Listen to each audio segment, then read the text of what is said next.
channel. It is so good to see you. Now, I'll just quickly explain, this is actually my mermaid doll that I uploaded 6 months ago, but I'm having to re-upload it because of audio issues that we had with the original. I was wondering when was the best time to upload it, and I thought my birthday week would probably be quite a good one, as it is the time of the Capricorn. I am a Capricorn, it's my birthday this week, so let's celebrate by just putting up a nice easy doll where all I have to do is the voiceover. Happy birthday to me. Now, at the time, everyone had bought out all these amazing dolls that I got to watch, so I wanted to have a go at doing my own. So, I have been slightly inspired by an amazing duo called Enchanterium, and they have been doing their zodiac series. Now, my zodiac sign is the Capricorn, which of course is slightly mermaidy, as it is part goat and part fish, and together they make the most beautiful goat mermaid type of creature. So let's see what doll we're going to use.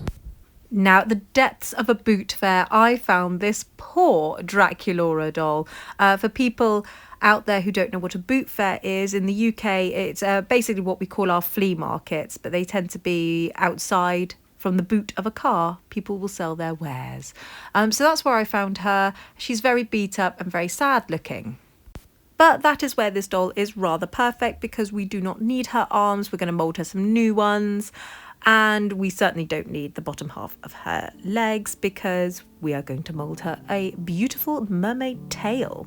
The skin on this doll is really bizarre. It's almost got a weird plasticky translucence about it. We'll see how that paints later on, but let's get started. Now, her neck has already got a crack in it, so rather risking cracking the neck completely or breaking the neck peg, we're just going to cut into the back of her head to get all of the hair plugs out. We're not going to be rerouting the doll, so there's really no need to take the head off. But we're still going to do the normal prep that we do for any doll. We're going to cut all the hair off as close as we can to the head, and then we're going to cut into the back so that I can then scoop out all of the gooey glue that is inside. So yes, it is my birthday this week.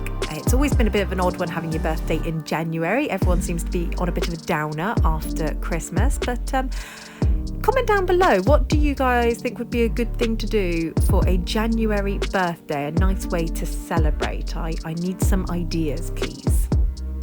Right, we're going to remove the face with the pure acetone. I use a glove just to protect my nails, just so that it doesn't remove my nail polish.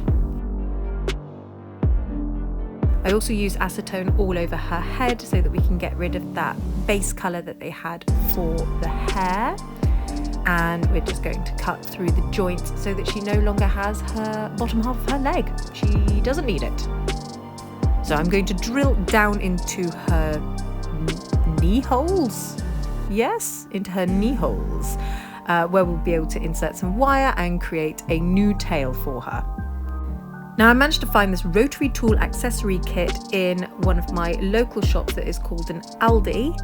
I don't know if they are in many other international countries, but we have them over here in England, and they are really handy because they just have these aisles down the centre. They mostly do food, but then down the centre they have these few aisles that sell random stuff, and each week it changes. So it's nice to pop in there to see what treasures you can find. Now I'm just checking my wire size against the drill bit that I will be using, so that once I've drilled into the doll, the wire will fit snugly in there. Now, I really should be using gloves for something like this. So if you are choosing to do this sort of thing for your doll, please make sure you are using the right safety equipment. I really don't know why I wasn't using gloves. It's very, very unsafe. Because if that drill bit goes into your finger, it's gonna hurt. Now, my rotary tool is quite a cheap one. I can't afford to upgrade it yet. So for now, this is what I'm using. If you're the same as me and you're working with what you've got, just take it really slow. If you try and rush this process like I tried to at first, my rotary tool tried to like jam itself into the doll leg. So just go slowly, bit by bit, and you'll just melt into the plastic eventually. But here I've hot glued the wire into the legs. I've made it the length that I want because I want to twist the tail around. So we're just going to do the same method with the arms using our wire and our hot glue. Because as I'm sure you saw from the thumbnail, our little mermaid doll is going to have hooves, little goat hooves instead of hands. And just to make sure that the tail isn't going to separate itself and we've got a really nice strong structure for the top of it, I am going to fill the cavity in between her legs with hot glue. This will eventually get covered up with epoxy sculpt so that we've got the actual shape that we want, but this will do so that I'm not using up all my epoxy. Now, after some trial and error, this is the shape that I've ended up going with for her tail. The idea is that once we've got the fin on, she will actually be able to stand on her own and she won't need a doll stand. Here I'm just trying to figure out what position we're going to have for the little hoof hands because they're going to be static, they're not going to be able to move after we're done. So I need to make sure that I'm really happy with it before we start adding the epoxy sculpt. But like we did for the thighs, we are going to just fill the centre of the wire in with hot glue. It just makes sure that I don't waste all of my epoxy sculpt because that stuff's expensive. Now it's time to start sculpting the goat hooves. I thought I was going to be really clever and be able to do this without a reference picture, and I got halfway and then I thought, oh, let's have a quick look at her reference picture. And then as soon as I saw what an actual goat hoof looked like, I had to take the epoxy sculpt off and try again because this is what they look like, not what I had in my head at all. So if you're doing things like this, please make sure you use a reference picture because you're just, even if you're really confident, you might be doing it wrong. Now, while we had the back of her head open, I quickly threaded through a few wires to use as armature for her horns. I hot glued them on the inside just to make sure they didn't go anywhere before I then sealed her head with super glue. I've added epoxy sculpt to the tail just for a base, and I suddenly realised, oh my gosh, she probably needs a little goat tail. So I'm just going to add a cute little fluffy tail that we're going to have here because she's going to have fur on this part of her body. So it only makes sense that we would have a little goat tail as part of this area. I'm using a little bit of water on my Nerdecrafter silicone sculpting tool just to make sure that it's got a really nice transition into the rest of the epoxy. I also drilled through the hot glue at the end so that we could attach her fin. Now we're going to make this using Cos clay because this is going to be quite thin and I really don't want it to snap. Cos clay is this amazing stuff that when you cure it in the oven, it actually stays flexible afterwards. I made a nice fin template using some old packaging, and then I just transferred this onto our Cos clay. I then freehand my fin design, and then we're going to add a little bit of wire just to help it pose so that when it goes into the oven it doesn't move around or change shape at all.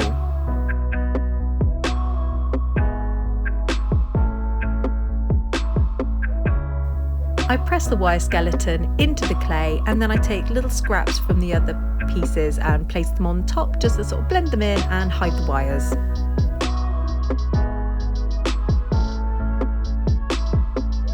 I then continue to add pieces to create some texture and a nice design that I'm then happy with.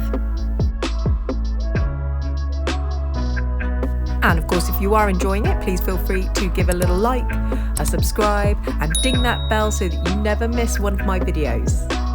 That way YouTube knows that you are enjoying my videos. It'll then recommend it to even more people, and I will get even more support through YouTube with my artwork. It is a way to support me for free, and I just absolutely appreciate every single one of you who have done that for me so far. I am loving making things online, and I wish to be able to do it for a really long time.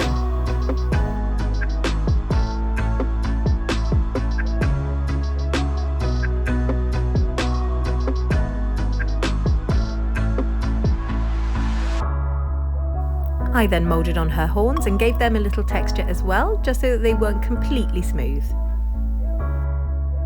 As you can see, I dipped my fingers in a little bit of water just to help smooth the transition from epoxy to doll.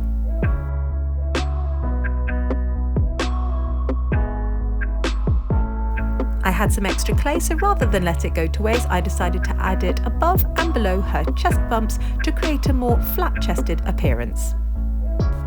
Again, the more smoothing out that you do before the clay has completely cured, then the less sanding you have to do afterwards.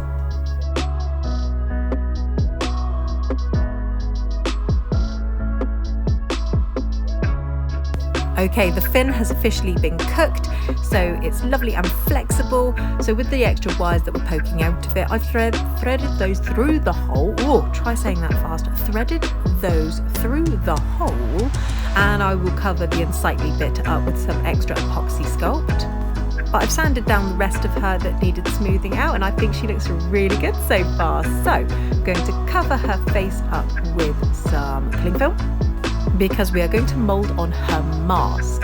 I'm going to use Super Sculpey for this one. So I put the clay through my pasta maker so that it's got a nice flat surface. I then place it on the doll's face and press it on so it's got a bit of a nice tight snug fit.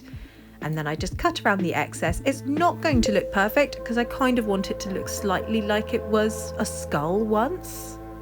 Again, I have used reference pictures for this, so make sure you do too if you decide you want to try and have a go at making a skull. They never look exactly how you think they're going to.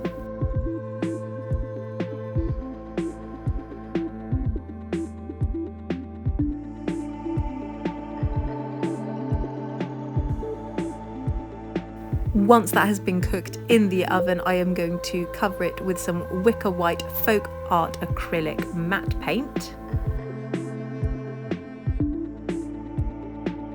This is to only act as a base coat. We will add loads more texture to it later.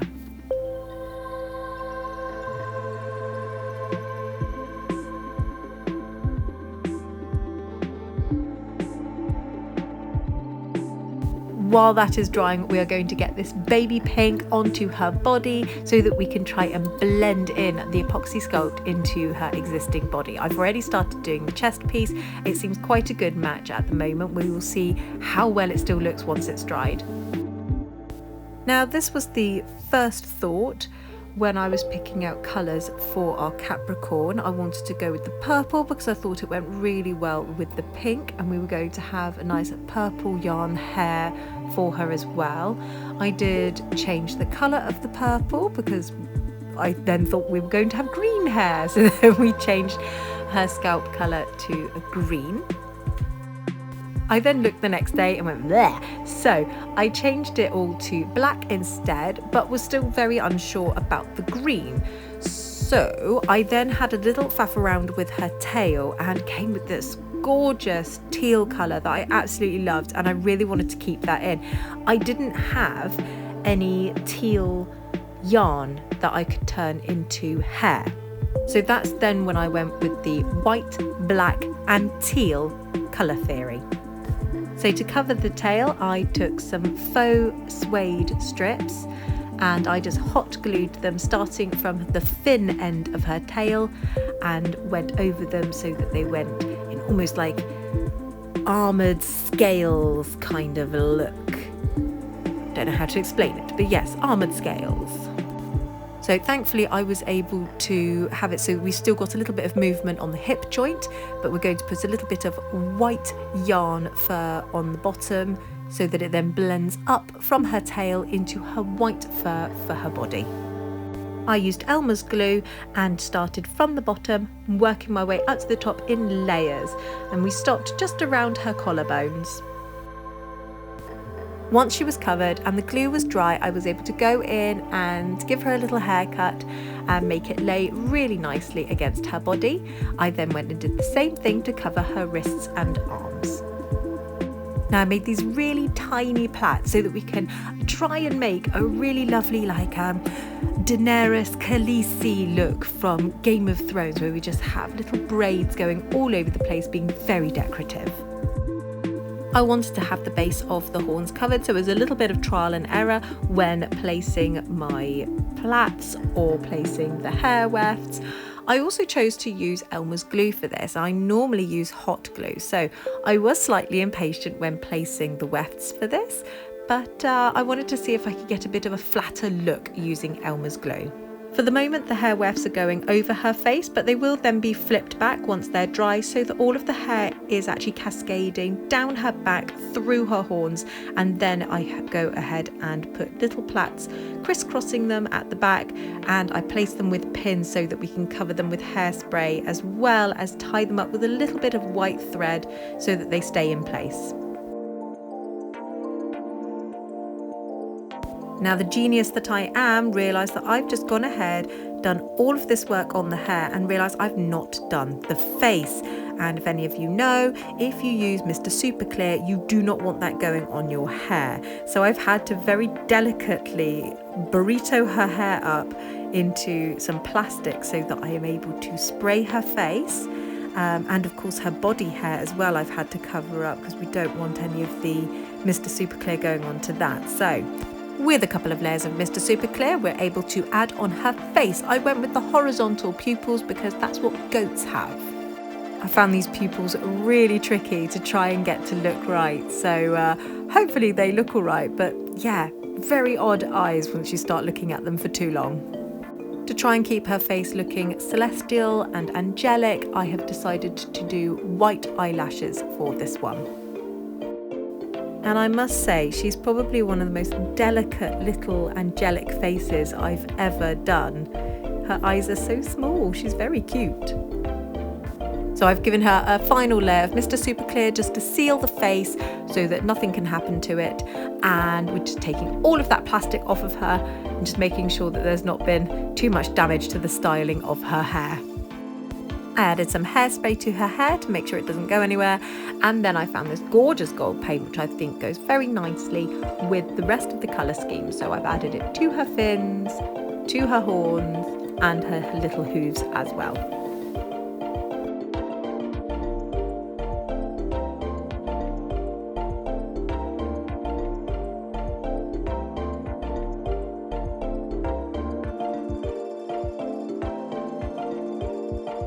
Next, we need to finish up that mask. The last time we saw it, it was just painted white, but I have actually added some more detail to it now. So it's got the ribbon attached to it, and then I covered it with different layers of pastels to give it a bit more of a dirty skull kind of look, getting into the crevices and cracks with it, giving it a little bit more texture. Once that's attached, we'll be able to have a look at the final results, where I have attempted to actually use some editing software and put her in space.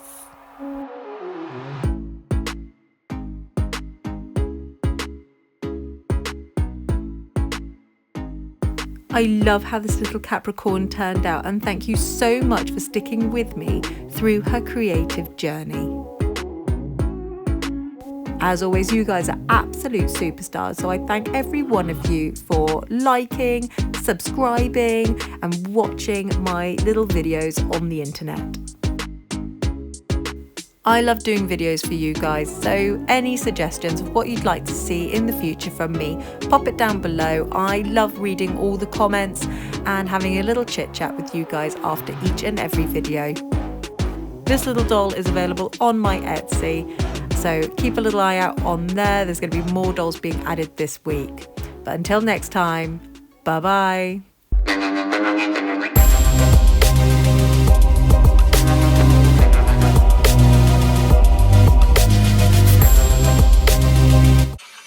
Excuse me, that's my chair.